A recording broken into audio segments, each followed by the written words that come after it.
There are moments in life when a person must choose between their own freedom and the souls they brought into the world. Most of us will never face such a decision, but Sallie Crane faced it not once, but 3 times. The year was 1853, and along the Tombigbee River in western Alabama, a woman stood at the edge of a dense forest, her feet bleeding, her dress torn from days of running. Behind her lay the promise of liberation, Canada, the North, a life where she would answer to no master. Before her, back through those dark woods, back past the men with dogs and guns, lay something more precious than her own breath: her children. 3 times she would make this journey into freedom. 3 times she would turn back. And what she would endure in the space between those escapes would test the very limits of what a human being can survive. But before we understand why Sallie Crane made the choices that would define her life, we must first understand the world that forced such choices upon her, a world where love itself could become the cruelest weapon of all. Before we continue with Sallie's incredible story, please leave a like if you appreciate these forgotten chapters of American history. Your support helps us bring these voices back from silence. The Thornton Plantation sat in Clark County, Alabama, approximately 15 miles from the growing town of Grove Hill. It was not the largest plantation in the county. There were estates twice its size along the river, but it was prosperous enough. 300 acres of cotton, a main house of modest elegance, and 42 enslaved people who worked the fields from dawn until the last light faded from the sky. Robert Thornton had inherited the property from his father in 1848. At 32 years old, he was considered a modern plantation owner. He did not personally whip his slaves, preferring to delegate such matters to his overseer. He kept meticulous records of production and expenditures. He attended church every Sunday and considered himself a reasonable man. His wife, Margaret, was known throughout the county for her delicate constitution and frequent nervous complaints. She rarely left her upstairs bedroom, and the running of the household fell to the senior house slaves, chief among them a woman named Sallie. Sallie had been born on the plantation in 1823, the daughter of a field worker named Ruth and a father whose name no one spoke aloud, though everyone knew he had been a white man, probably a traveling merchant who had visited the plantation when Ruth was 15. Sallie's lighter skin ensured she would never work the fields. At age 7, she had been brought into the main house to train as a domestic servant. She learned quickly. By 14, she managed the entire household, directing the cooking, the cleaning, the laundry, ensuring that Mrs. Thornton's complicated dietary requirements were met, that Mr. Thornton's shirts were pressed to perfection, that the house ran like a well-wound clock. She was, by all accounts, invaluable. And valuable things, Robert Thornton believed, should be kept close. When Sallie was 16, she was given a small room off the kitchen, a privilege that separated her from the quarters where the other slaves lived. It was presented as a reward for her excellent service. She understood it as something else entirely, a convenience that required no explanation. By 17, Sallie was pregnant with her first child. She never spoke the father's name, just as her mother had never spoken hers. But when the baby was born, a girl with Sallie's features and skin almost as light as parchment, certain conclusions became unavoidable to everyone on the plantation. Mrs. Thornton took to her bed for a week with one of her nervous attacks. Thornton remained impassive, noting the birth in his ledger with the same careful script he used for all property acquisitions. Female child born to Sallie, healthy, named Louisa. 3 more children followed over the next 7 years. Another daughter, Beatrice, in 1842, a son, Thomas, in 1844, and finally, in 1846, another son she named Marcus. 4 children. 4 souls that tied Sallie to the Thornton plantation more securely than any chains. The other slaves understood. Sallie worked in the main house, and her children lived better than those born in the quarters. They had better food, better clothing, and were kept from the fields. But they also understood the price Sallie paid for these small mercies. The quiet indignities that left no marks, but cut deeper than any lash. By 1852, Louisa was 11 years old, old enough to begin learning the household work her mother had mastered. Beatrice was 9, Thomas 7, and Marcus 5. They were beautiful children, all of them, and intelligent. Sallie had taught them their letters in secret, using charcoal on wood when no one was watching, a dangerous gift that could earn them all a whipping if discovered. She loved them with a ferocity that terrified her, because she knew, as every enslaved mother knew, that this love was a vulnerability. The children could be sold at any moment. They could be taken from her on nothing more than a whim or an accountant's calculation. They could disappear into the vast machinery of the slave trade, and she would never know what became of them. The only thing worse than losing them, Sallie came to believe, would be for them to remain here, growing up in the shadow of the main house, repeating the same cycle of quiet degradation that had defined her own life. It was this thought that first planted the seed of escape in her mind. Not freedom for herself alone, but freedom for her children, a life where they could be something other than property. But escaping with 4 children, the youngest barely past toddlerhood, was impossible. The dogs would catch them within hours. They would be returned, punished, and watched more carefully than ever before. No, if she wanted to save them, she would need to be strategic. She would need to escape first, establish herself somewhere in the north, and then return for them. It was dangerous, perhaps insane, but the alternative, doing nothing, accepting their fate, had become unthinkable. What Sallie didn't know, as she began to formulate her plan in the spring of 1852, was that Robert Thornton was facing his own calculations. Cotton prices had fallen, debts were accumulating, and among his assets, 4 young children of ambiguous parentage represented a complicated problem that could alternatively represent a solution. The collision between Sallie's desperate hope and Thornton's cold mathematics would set in motion a chain of events that would become legend along the Tombigbee River. A story whispered among the slaves, denied by the whites, but never quite forgotten. It was late April when Sallie first heard the conversation that would change everything. She was cleaning the study, a task she performed every Tuesday afternoon while Mr. Thornton attended to business in Grove Hill. But on this particular Tuesday, Thornton had returned early, and he was not alone. Thomas Sykes, a slave trader from Mobile, sat across from him in the leather chair by the window. Sallie heard their voices as she approached with her cleaning supplies. She should have announced herself, but something in Thornton's tone made her pause just outside the door, which stood slightly ajar. "The children are well-mannered and healthy," Thornton was saying. "The oldest 2 girls could work in a house immediately. The boys are young but strong." "The mother?" Sykes asked. "She won't be sold. Too valuable here. But the children are a different matter." "My wife." He trailed off, and Sallie could hear the clink of glasses, the pour of whiskey. It would ease certain tensions in the household. "I can offer $300 for the lot. The youngest is too young to be worth much, but the older girl, if she's as light as you say, might fetch more in the New Orleans market. Certain houses prefer." "$300 is acceptable," Thornton interrupted, his voice suddenly cold. "But there will be conditions. The transaction must be handled discreetly. I don't want trouble from the other slaves. They're to be collected at night quickly with minimal disturbance." "When?" "End of May. I'll send word." Sallie stood in the hallway, the cleaning rags clutched in her hands, her heart hammering so violently she thought it might burst from her chest. 4 weeks. She had 4 weeks until her children would be loaded onto a wagon and disappeared into the vast nightmare of the Deep South slave trade. 4 weeks to do something impossible. She ran that night. Not with careful planning or strategic calculation, but with the pure panic of a mother who has just learned her children are to be torn from her. She waited until the house was dark, until she was certain the Thorntons were asleep, and then she simply walked out the back door and into the forest. She knew about the Underground Railroad. Every slave knew about it, though the details were vague and contradictory. Go north, find the river. Look for houses with quilts hanging in specific patterns. Trust certain people, avoid others.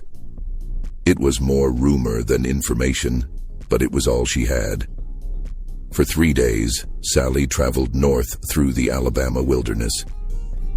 She moved at night, hid during the day, drank from streams, ate nothing.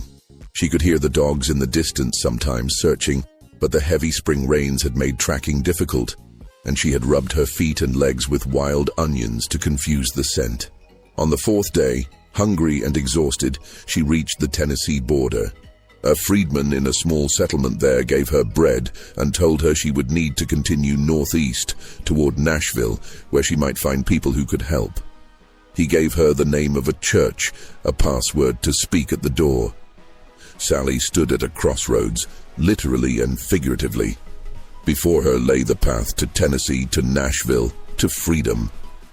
Behind her back through all those dangerous miles were Louisa, Beatrice, Thomas, and Marcus.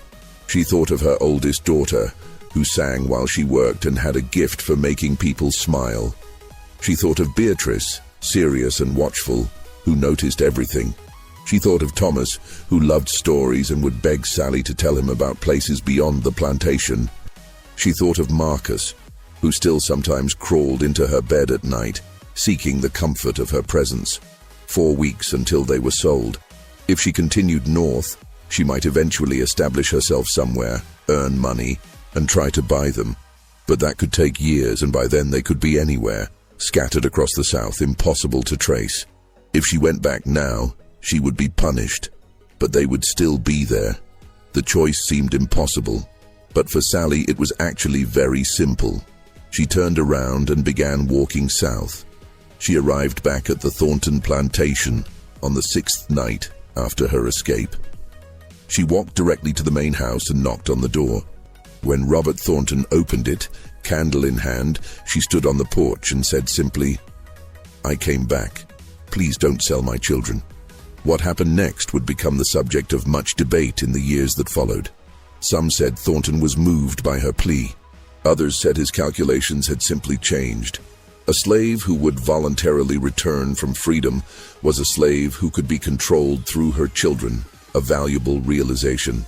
Whatever his reasons, Thornton did not have her whipped. He did not sell her children in May as planned. Instead, he locked Sallie in a small storage room beneath the kitchen for 2 weeks, feeding her 1 meal a day, allowing her to see her children through a grate in the door, but not touch them. When he finally released her, he explained the new arrangement very clearly. She would continue her work as before. Her children would remain on the plantation, but if she ever attempted to escape again, all 4 children would be sold immediately, separately, to the farthest corners of the Deep South, and she would never see them again. "Do you understand?" he asked. "Yes, sir," Sallie said. She understood perfectly. She understood that her love for her children had become her prison, that Thornton now possessed a weapon against her that was more effective than any chains. She understood that she was trapped and that her children were trapped through her. What Thornton didn't understand was that Sallie's first escape had taught her something crucial. It was possible. The North existed. Freedom existed. The route was dangerous but navigable. And most importantly, she had learned that she possessed something rare and valuable, the ability to walk away from everything and the strength to walk back. She would escape again. But next time, she would have a better plan. The months following Sallie's first escape brought changes to the Thornton plantation, subtle at first, then increasingly oppressive. Robert Thornton hired a new overseer, a man named William Pike, who had a reputation for preventing runaways. Pike was a compact man with pale eyes that seemed to never blink, and he had a peculiar talent for appearing wherever slaves gathered to talk quietly among themselves. Conversations would die mid-sentence when Pike's shadow fell across them. Sallie's movements were now restricted. She could no longer walk freely to the quarters to visit with the other slaves. She was not permitted to leave the main house without permission. Her children remained with her, but Pike checked on them 3 times daily, as if counting inventory. Mrs. Thornton emerged from her bedroom more frequently, her nervous condition apparently improved by Sallie's attempted escape, or perhaps by the increased control that now governed the household. She took to supervising Sallie's work personally, standing in doorways, watching, finding fault with small details that had never mattered before. "The silver isn't bright enough," she would say. Or, "This dinner is under-seasoned." Or, "Why are you moving so slowly today, Sallie? Are you unwell?" The questions always carried a hidden meaning, a suggestion that perhaps Sallie was conserving energy for another escape attempt, that she was unreliable, that she bore watching. But it was the children who suffered most from this new scrutiny. Louisa, at 12, was now old enough to begin real household work. Mrs. Thornton assigned her to scrubbing floors, polishing boots, and emptying chamber pots. Tasks far beneath what her skills warranted. Tasks clearly designed to humiliate. The girl bore it with quiet dignity, but Sallie could see the light dimming in her daughter's eyes. The way she had begun to carry herself, with the defeated posture of someone who had learned too early that hope was dangerous. Beatrice was put to work in the kitchen, where the cook, a woman who had never forgiven Sallie for her privileged position in the household, worked her mercilessly and reported every small mistake to Mrs. Thornton. The child's hands, soft from a childhood relatively free of hard labor, became red and raw from washing dishes in scalding water. Thomas and Marcus were still too young for serious work, but Pike had begun taking them out to the fields for training, teaching them, he said, the labor they would eventually perform. They returned in the evenings exhausted and frightened, with stories about the field hands who had been whipped for moving too slowly or talking back. "Mama," Thomas said one night, "Mr. Pike says that children who come from sin grow up to be sinners too. He says that's why we need to be corrected more than other children." "What does he mean?" Sallie held her son and said nothing, because there was nothing she could say that would make sense of the casual cruelty that now governed their lives. She began to understand that this was the real punishment for her escape. Not the 2 weeks in the storage room, but this slow, deliberate campaign to break her spirit by destroying her children's futures piece by piece. And it was working. There were nights when Sallie lay awake, staring at the ceiling, wondering if she had made a mistake by returning. Perhaps if she had continued north, if she had established herself in freedom, she could have eventually sent help. Perhaps there were networks, organizations, people who facilitated the rescue of children from slavery. Perhaps her desperate need to be near them had actually doomed them to a worse fate. These thoughts circled in her mind like buzzards, feeding on her doubt. It was during one of these sleepless nights, in the late autumn of 1853, that Sallie overheard another conversation, not by accident this time, but by deliberate eavesdropping. She had learned to move silently through the main house, to position herself near doorways when Thornton had visitors, to listen for information that might prove useful. This time, the visitor was Thornton's brother James, who managed a plantation in Mississippi. The two men were in the study, and Sallie stood just outside in the hallway, ostensibly polishing the hall table, her ears straining to catch every word. "You should sell them," James was saying, "the older one especially. She'll fetch a good price and it'll solve your problem with Margaret." "Sallie's too valuable," Robert replied. "I can't replace her. She knows how to manage everything, and Margaret trusts her work, even if she doesn't trust anything else about her. Then keep Sallie, but sell the children, all of them. Once they're gone, she'll have no reason to run and no leverage. You'll have complete control." There was a long pause. Sallie's hands had stopped moving, frozen on the table's surface. "The trader from Mobile returns every 6 months," James continued. "His next visit is scheduled for early January. You could have this resolved by the new year." "I'll consider it," Robert said finally. Sallie resumed her polishing, her movements mechanical, her mind racing. January. She had 2 months, perhaps less. The first escape had been impulsive, driven by panic. It had failed because she had no real plan, no resources, no destination beyond the vague idea of north. But she had also learned valuable lessons from that attempt. Lessons about the routes, the timing, the methods of evading pursuit. More importantly, she had learned something about herself. She could survive the journey. She was strong enough, determined enough, and sufficiently willing to sacrifice anything for her children's freedom. The second escape would be different. This time, she would be prepared. Some mysteries are about what happened. Others are about what people are willing to risk to change what might happen. Subscribe to this channel if you want to see where Sallie's determination will lead, because what comes next defied everything her world believed possible. Planning an escape while under constant surveillance required a kind of cunning that Sallie had never needed before. Every action had to serve two purposes: the visible purpose that satisfied her watchers and the hidden purpose that advanced her secret plan. She began by becoming the perfect slave. She worked longer hours, volunteered for additional tasks, accepted every criticism from Mrs. Thornton with a deferential nod. She kept her children quiet and obedient, teaching them to be invisible in the way that enslaved people had learned to be invisible for generations, there in body, but carefully absent in any way that might draw attention or displeasure. Weeks passed. The surveillance gradually relaxed. Pike still checked on the children, but less frequently. Mrs. Thornton still watched, but with less intensity. The message seemed clear. Sallie had been broken by her first failed escape, and the threat to her children kept her perfectly compliant. This was exactly what Sallie needed them to believe. While performing her household duties, she began stealing small items, things that might not be missed or whose absence could be explained. A kitchen knife, no larger than her palm, wrapped in cloth and hidden beneath a loose floorboard in her room. Matches, taken one or two at a time from the box kept on the mantel. A blanket with a small burn hole destined for the rag pile, which she claimed to have thrown away but actually folded and hid beneath her mattress.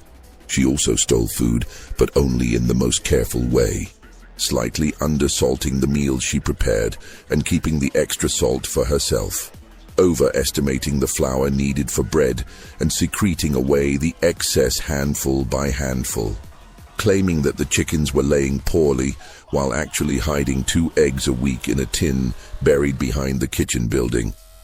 It took weeks to accumulate enough supplies for a journey, longer still to gather information.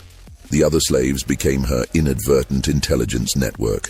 When they gathered in the quarters after the day's work, Sallie found reasons to visit, delivering messages from the main house, bringing medicine for a sick child, mending clothes. She would stay just long enough to listen to the conversations, to hear the news that traveled through the slave grapevine faster than any newspaper. She learned about a freedman in Mobile who helped runaways find passage on ships heading north. She learned about a Quaker family near the Georgia border who hid fugitives in a cellar beneath their barn. She learned about a route through the Tombigbee River swamps where the dogs couldn't track a scent, and a settlement of Maroons, escaped slaves living in the wilderness who might offer shelter to those passing through. Most importantly, she learned about a woman in Tennessee called the Shepherd, who coordinated a network of safe houses stretching all the way to Ohio. No one knew her real name, but the stories about her were consistent. She had personally escorted more than 50 fugitives to freedom, and she specialized in the most difficult cases: families with children, pregnant women, people whom others had written off as impossible to save. If Sallie could reach the Shepherd, she thought, there might be a chance to bring her children out. Not immediately. She understood now that a second escape would have to look like the first, a solitary flight. But once she reached safety, once she had established herself, she could send word back through the network. The Shepherd could be contacted. Plans could be made. It seemed impossible, a fantasy born of desperation, but it was the only plan Sallie had. By late November, she was ready. The supplies were hidden. The route was memorized. The timing was calculated down to the hour.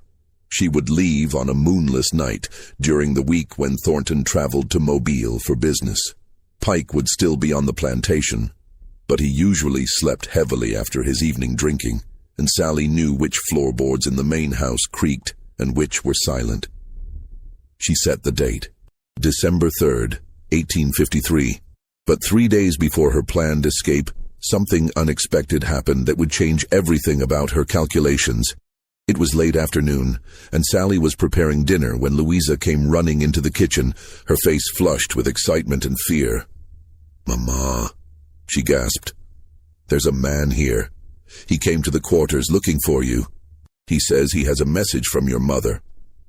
Sallie's mother, Ruth, had been sold to a plantation in Georgia 5 years earlier, part of an estate settlement after old Mr. Thornton died. Sallie had not seen her since, and had received no word of whether she was even still alive. "What man?" Sallie asked carefully. "What did he look like?" "He's young, a house slave from the Crawford place, I think. He said his name is Benjamin, and he'll be working in the stable tonight, repairing Mr. Thornton's carriage. He said you should come see him after sunset, when the work is done." Everything about this scenario raised alarm. Slaves from other plantations didn't simply appear with messages. The timing, just days before her planned escape, was suspiciously convenient. And yet, if her mother really had sent word, if she was in trouble or had information, Sallie made her decision. She would meet this Benjamin, but she would be careful. That evening, after the dinner was cleared and the dishes were washed, Sallie told Mrs. Thornton that she needed to check on a sick child in the quarters. It was a weak excuse, but Mrs. Thornton was already in the drowsy state brought on by her evening laudanum, and she waved Sallie away with barely a glance. The stable was dark, except for a single lantern hanging from a beam. Sallie could see a figure moving in the shadows, and as she approached, a young man stepped into the light. He was indeed young, perhaps 20, with the careful, watchful posture of someone who had learned to be cautious. "You're Sallie?" he asked quietly. "Who sent you?" "Your mother didn't send me," he said. "But I know her. I know she's in Georgia, working on a tobacco farm near Augusta. She's well, if you were wondering." "Then why are you here?" Benjamin looked around nervously, then stepped closer. "Because I was asked to find you, by the shepherd." Sallie's breath caught. "I don't know what you're talking about." "Yes, you do. Word travels in ways that white folks don't understand. Word has traveled that you're planning to run again, that you tried once before and came back for your children. The shepherd wants you to know that this is a mistake." "I didn't ask for her opinion," Sallie said, her voice sharper than she intended. "She says, if you run alone again, you'll face the same choice. You'll get far enough to taste freedom, and then you'll turn back because your children are still here. And when you turn back this time, Thornton will have you whipped or worse, and your children will be sold anyway out of spite. Then what am I supposed to do?" The question came out like a plea. Benjamin glanced around again, then pulled a small piece of cloth from his pocket. It was dark blue, with a distinctive pattern of stars sewn in white thread. "Do you recognize this?" Sallie shook her head. "It's a signal. When you see a quilt with this pattern hanging from a porch or a window, it means that house is part of the network. Safe, but only for one night." He pressed the cloth into her hand. "The shepherd says if you're determined to try again, wait. Wait until late December after the trader comes and goes. If your children are still here after Christmas, it means Thornton has decided to keep them for now. That gives you time." "Time for what?" "To run, but differently this time. There's a route that could work, but it's dangerous and you'd need to move fast. After you escape, you'd head northeast to Tennessee just like before. But this time, you wouldn't stop there. You'd continue all the way to Ohio, to a settlement called New Richmond, right on the river. The shepherd would meet you there. And then she would help you plan something very few people have ever attempted. Going back south to retrieve your children. But Sallie, listen to me carefully. This is extraordinarily dangerous. Most people who try to go back don't make it. They're captured, killed, or they find that the people they came back for have already been sold and moved. The shepherd will help you, but she can't promise success. She can only promise that she'll try." Sallie looked down at the small piece of cloth in her hand. A signal, a promise, a possibility. "Why would she do this?" she asked. "She doesn't know me."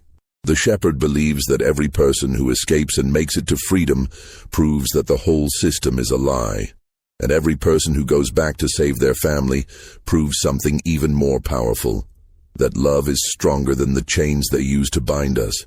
She says these stories are what keep the rest of us hoping, planning, believing that freedom is possible. Benjamin started to turn away, then paused. One more thing. If you do this, if you run in December, don't take anything with you that could be traced to this plantation. No clothes that could be recognized, no items that could identify where you came from. And tell your children nothing. If they don't know you're planning to escape, they can't accidentally reveal it. He disappeared into the darkness, leaving Sallie standing alone in the stable, clutching the small piece of cloth. For a long time, she didn't move. The choice before her seemed impossibly complex. Run in 3 days as originally planned, or wait and trust a woman she had never met, following a plan that seemed even more dangerous than the first. But in the end, the choice was actually simple. Benjamin was right. If she ran alone again, she would face the exact same dilemma at the exact same crossroads, and this time the consequences would be final. If she wanted to save her children, she needed more than courage. She needed the shepherd. Sallie returned to the main house and hid the piece of cloth with her other contraband. Then she waited, counting down the days to December 3rd, and then letting that date pass without incident. Waited through the dark, cold days of mid-December, watching for the slave trader from Mobile. He came on December 18th, spent 2 hours in Thornton's study, and left without any children. On the night of December 23rd, 1853, Sallie Crane escaped for the second time. This escape was nothing like the first. Sallie moved with purpose and preparation, following a route she had memorized, carrying supplies she had carefully hidden. She knew what to expect now, the exhaustion, the hunger, the constant fear of hearing dogs in the distance. But knowledge didn't make the journey easier. If anything, it made it harder, because she understood just how many things could go wrong. The first 3 nights went smoothly. Sallie traveled northeast through the Alabama wilderness, avoiding roads, crossing streams to confuse any tracking dogs, moving in the careful pattern Benjamin had described. Travel until 2 hours before dawn, then find dense cover and sleep until nightfall.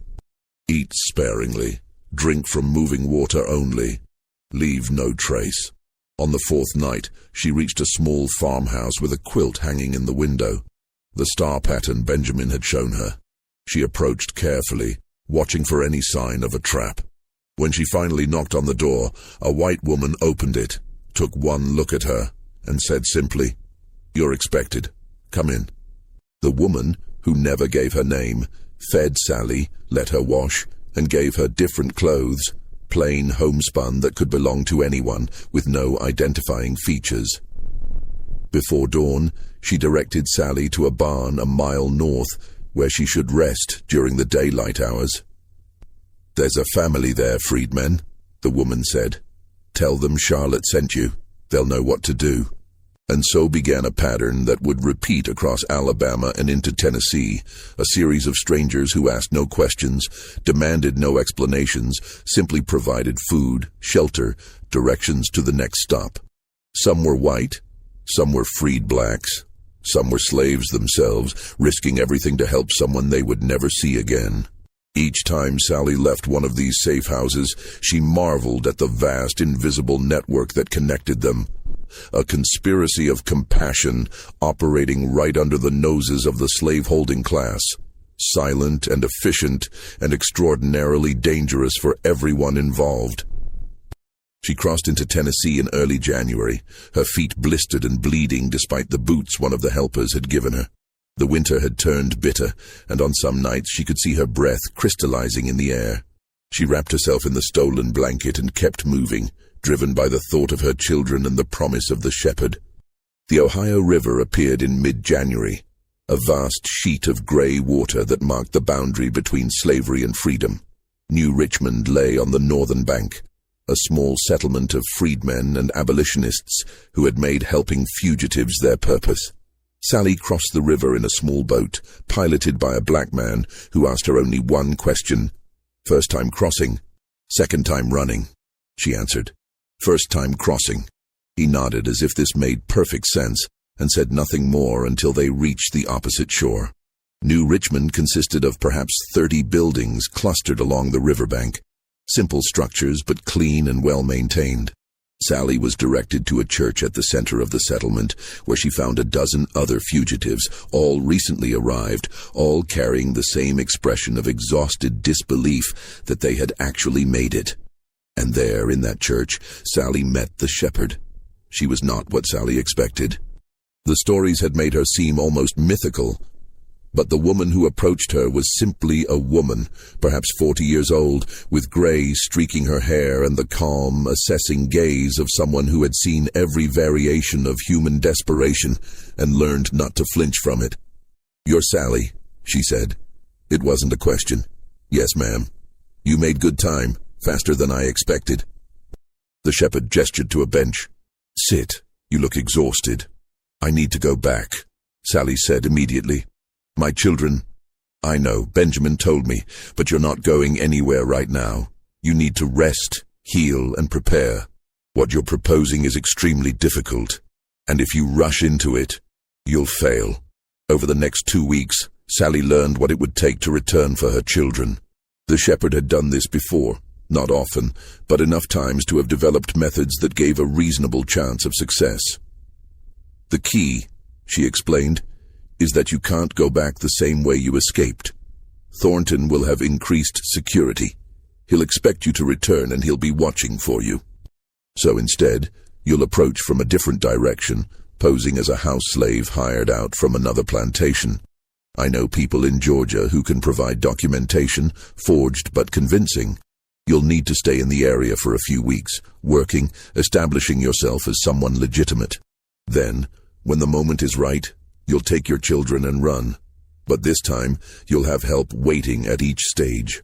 It was more complicated than Sallie had imagined, but also more possible. The shepherd had connections, resources, and experience.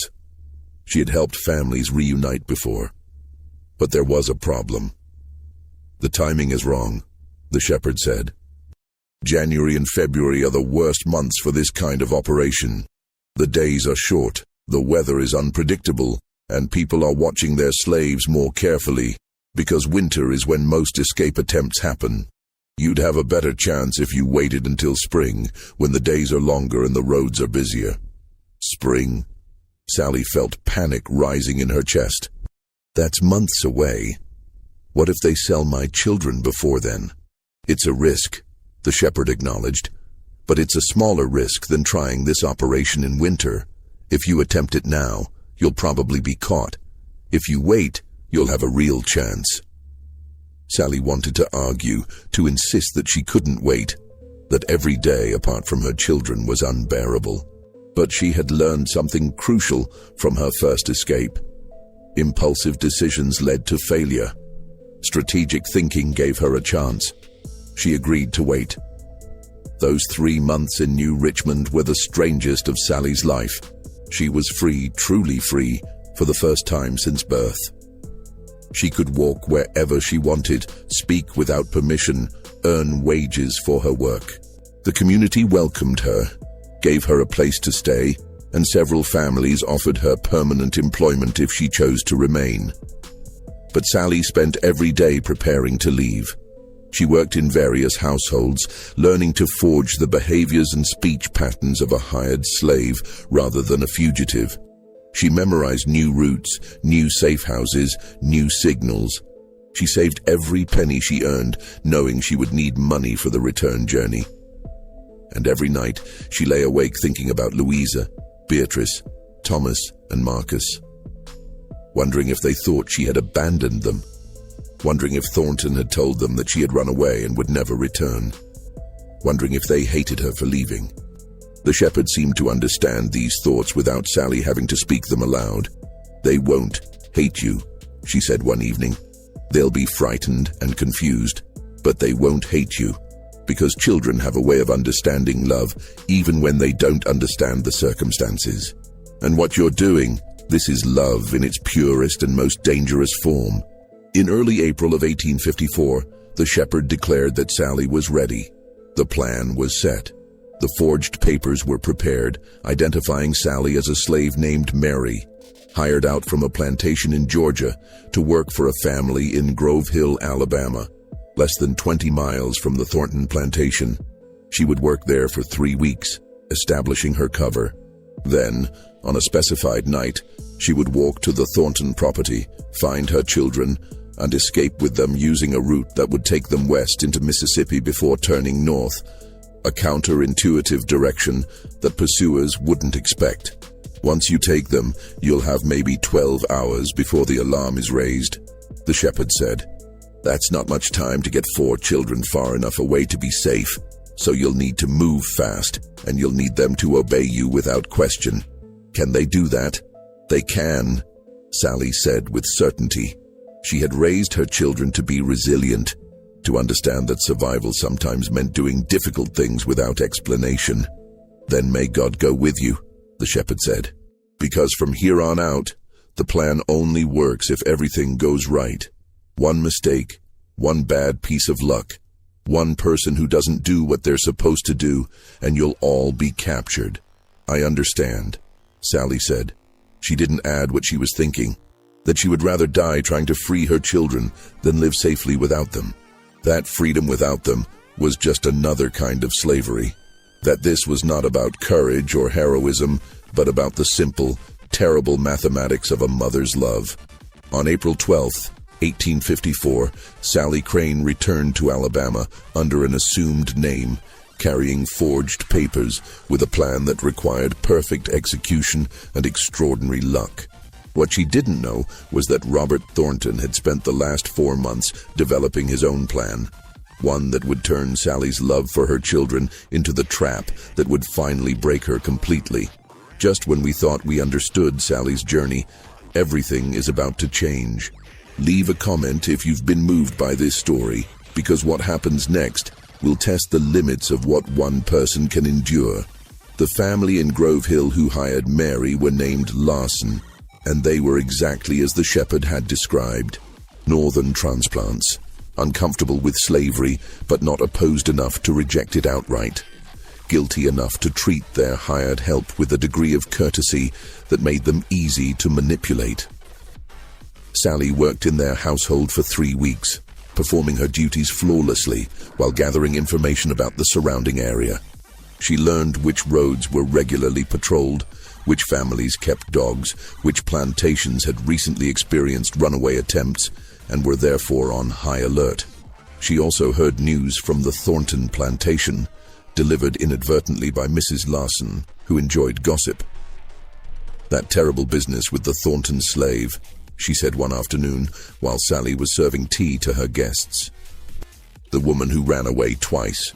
Robert Thornton is still searching for her, can you imagine?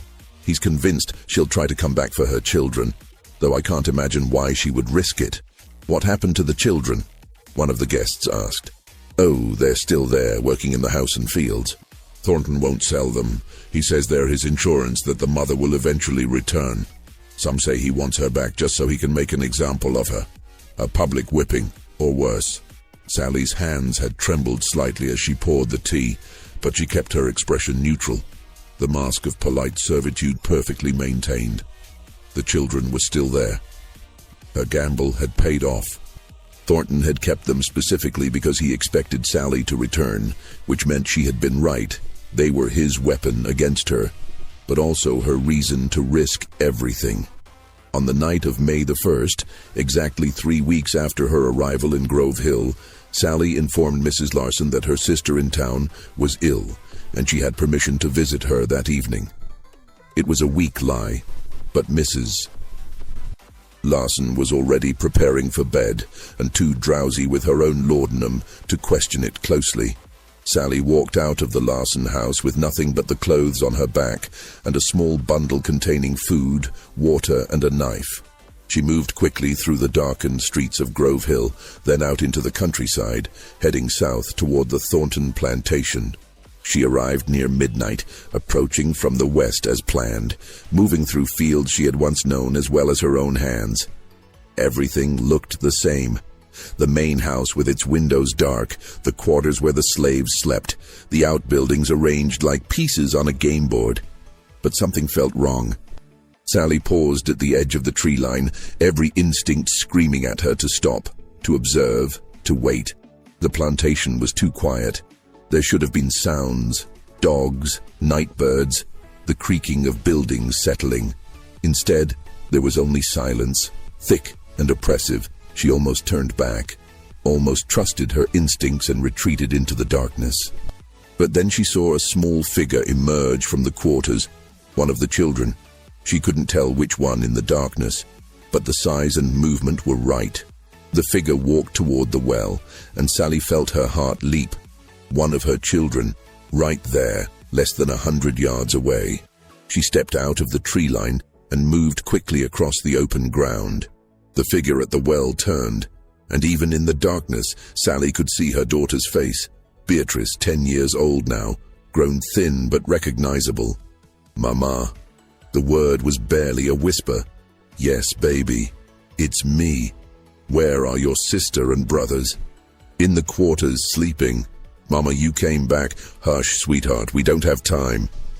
I need you to wake them quietly. Tell them to come to the well, and don't let anyone else hear. Can you do that?" Beatrice nodded and ran back to the quarters. Sallie waited by the well, her entire body tense, counting the seconds. This was taking too long. They should have been gone already. 3 small figures emerged from the quarters, Louisa, Thomas, and Marcus. They ran to their mother, and Sallie had to physically restrain herself from crying out as she held them. They had all grown so much. Louisa was almost as tall as Sallie now. Thomas had lost the roundness of early childhood, and Marcus was no longer a toddler, but a small boy. "Listen to me very carefully," Sallie whispered urgently. "We're going to leave here right now, tonight. We're going to walk a long way, and it's going to be difficult, but I need you all to be brave and silent. Don't ask questions, don't cry, just follow me and do exactly what I tell you. Do you understand?" 4 heads nodded in the darkness. "Then let's—" The lantern light flooded across them before Sallie could finish the sentence. William Pike stepped out from behind the smokehouse, holding a lantern in one hand and a pistol in the other. Behind him came Robert Thornton, and behind Thornton 4 more men, neighbors by the look of them, armed and ready. "I told you she'd come back," Thornton said, and there was satisfaction in his voice. "I told you all she'd come back for them eventually." Sallie pushed her children behind her, placing her body between them and the men. Her mind raced through possibilities, escape routes, but they were surrounded, and the children were too young to run fast enough. "Evening, Sallie," Pike said. "We've been expecting you." "This was a trap," Sallie said slowly, understanding crystallizing. "You knew I would come." "Of course I knew," Thornton said, stepping closer. "I've been watching for you since March. We've had men stationed here every night for the last 6 weeks waiting. The question was never whether you'd return, but when." "The child at the well." "I told Beatrice to go to the well at midnight," Thornton said. "I told her that if she did, I'd give her extra food tomorrow. I suspected you were nearby watching, and children are such useful bait, don't you find?" Sallie felt sick. She had walked directly into a trap, and she had brought her children with her into the center of it. "What now?" she asked. "Now we have choices to make," Thornton said. "You've embarrassed me twice with your escapes. You've cost me time, money, and reputation. The other plantation owners have been asking why I can't control my own property, suggesting that I'm weak. That ends tonight." He gestured to Pike, who stepped forward with a length of rope. "You'll be bound and held until morning, when the entire county can witness what happens to slaves who run. It will be educational and permanent. As for your children—" "Don't," Sallie said. "Please, I'll do anything. Just don't hurt them." "I wasn't planning to hurt them," Thornton said. "I was planning to sell them. All 4, to different buyers, as far apart as possible. By this time next week, they'll be scattered from Texas to Florida, and you'll never see them again. That seems a fitting punishment for your defiance." It was in that moment, with her children terrified behind her and men with weapons closing in, that Sallie made her third and final impossible choice. She had run for freedom twice, and both times her love for her children had brought her back. That love had been used against her, weaponized, turned into chains more effective than any iron. Thornton thought he understood this, thought he had finally won by making her choose between her own freedom and her children's presence. But he had miscalculated one crucial factor. Sallie Crane had stopped making choices based on what she wanted and started making choices based on what was right. "I have a different proposal," she said quietly. Thornton raised an eyebrow. "You're in no position to negotiate. Let them go. Let my children walk out of here tonight with safe passage north. In exchange, I'll stay. I'll submit to whatever punishment you want. I'll never attempt to escape again. I'll work every day for the rest of my life without complaint. But my children go free." The men laughed. One of them, a plantation owner from Grove Hill, said, "That's not how this works, girl. You don't get to bargain." But Thornton held up a hand, silencing them. He was looking at Sallie with an expression of genuine curiosity. "Let me understand this correctly," he said. "You're offering to give up any chance at freedom, submit to severe punishment, and spend the rest of your life in slavery. If I release 4 valuable pieces of property that belong to me that I can sell for substantial profit? Yes. Why would I possibly agree to that?" "Because," Sallie said, and her voice was steady now, certain, "keeping me here under those terms is worth more than selling my children. Think about it. A slave who would trade her freedom for her children's freedom, who would voluntarily choose slavery over liberty. That's a powerful story. That's a story you can tell to prove that slaves prefer the security of plantation life to the uncertainty of freedom. That's propaganda worth more than any price the children would fetch." There was a long silence. Sallie could see Thornton considering it, turning the idea over in his mind. "And if I refuse?" he finally asked.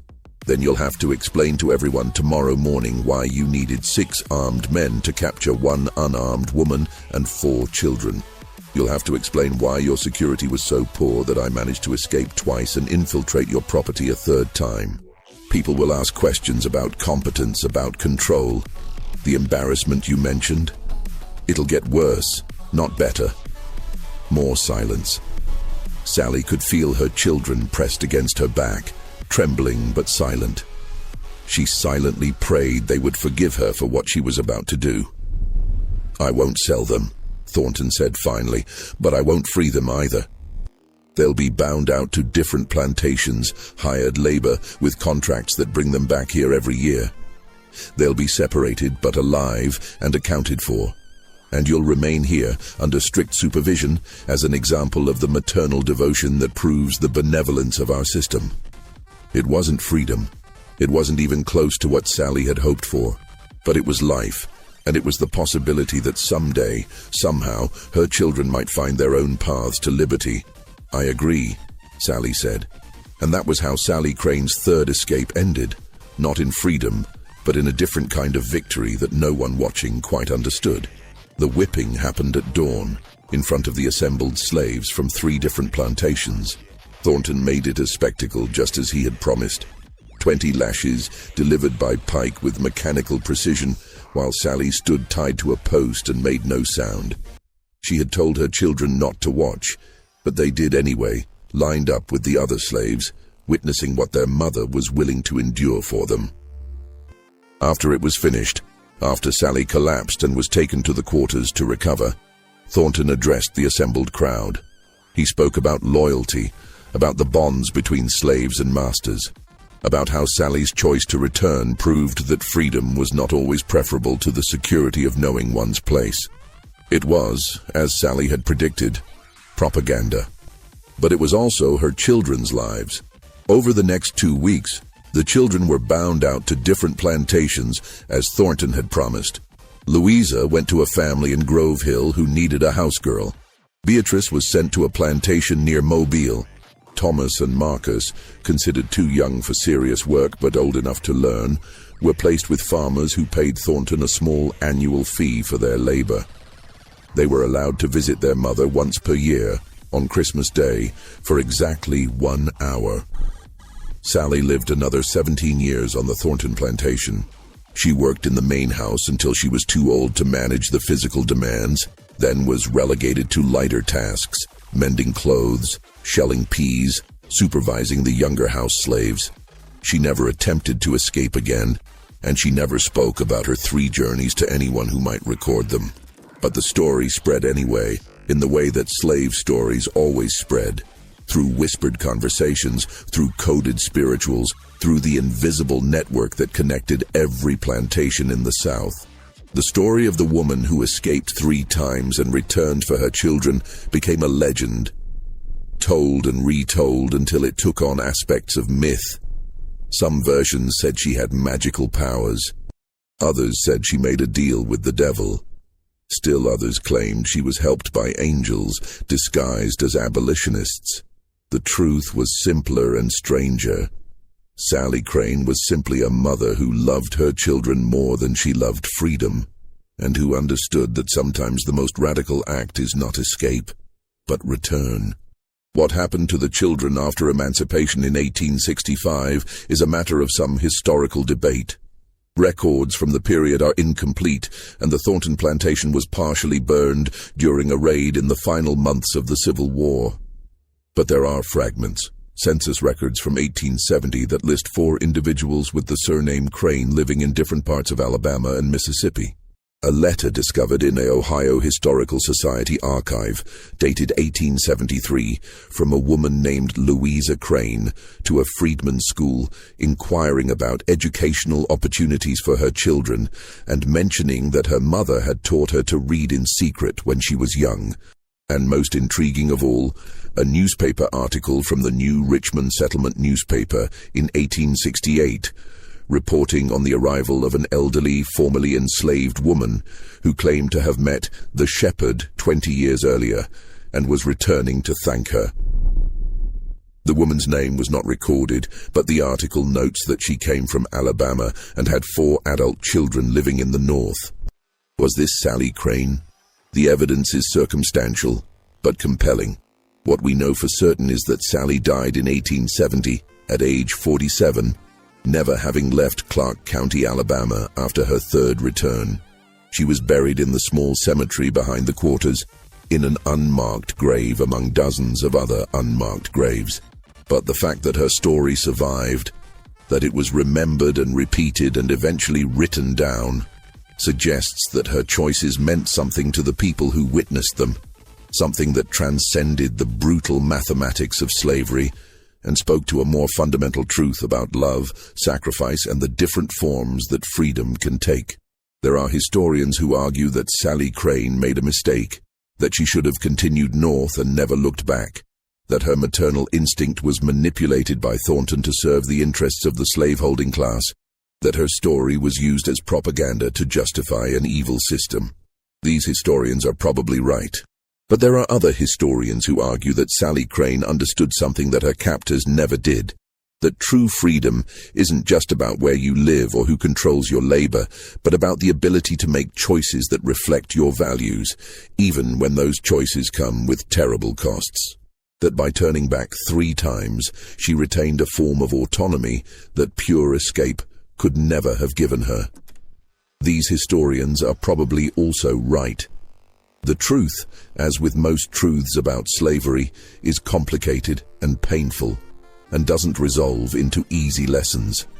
What we're left with is the story itself, of a woman who escaped 3 times, who returned 3 times, who was caught once, and who made a choice that saved her children at the cost of her own freedom. Whether that choice was right or wrong, heroic or tragic, is not for us to judge from our safe distance in time. What we can say is that Sallie Crane faced impossible choices with impossible courage, and that her story, preserved through generations of telling and retelling, continues to ask us the same uncomfortable question: what would you sacrifice for the people you love? And would you have the strength to make that sacrifice 3 times over, knowing each time exactly what it would cost?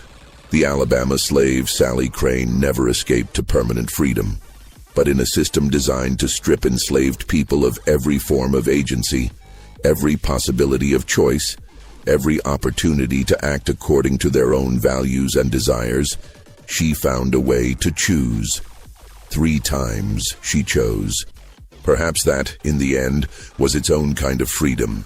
Imperfect, painful, and paid for with a lifetime of suffering, but freedom nonetheless. The Tombigbee River still flows through Clark County, Alabama. The Thornton Plantation is long gone, replaced by modern farms and suburban developments. There is no historical marker commemorating Sallie Crane, no monument to her 3 escapes and 3 returns. But the story persists, passed down through generations, whispered in families, recorded in fragments of letters and diary entries and oral histories. A story that asks us to remember that history is made not just by those who escaped, but also by those who returned. Driven by love, trapped by circumstances, making impossible choices in impossible times. And if you listen carefully on certain nights, in certain quiet places in western Alabama, some people say you can still hear the sound of a woman walking south when everyone expected her to run north, returning again and again for the children she could never quite save and never quite abandon. That is the story of Sallie Crane. A story without heroes or villains, only people making choices in a world designed to rob them of all choice. A story that remains long after the people themselves have turned to dust. This mystery shows us that the past is never as simple as we'd like it to be, and the choices people made under slavery continue to challenge our understanding of freedom, love, and sacrifice. If this story moved you, please like, subscribe, and share it with others who appreciate these difficult, necessary histories. These are the stories that must never be forgotten.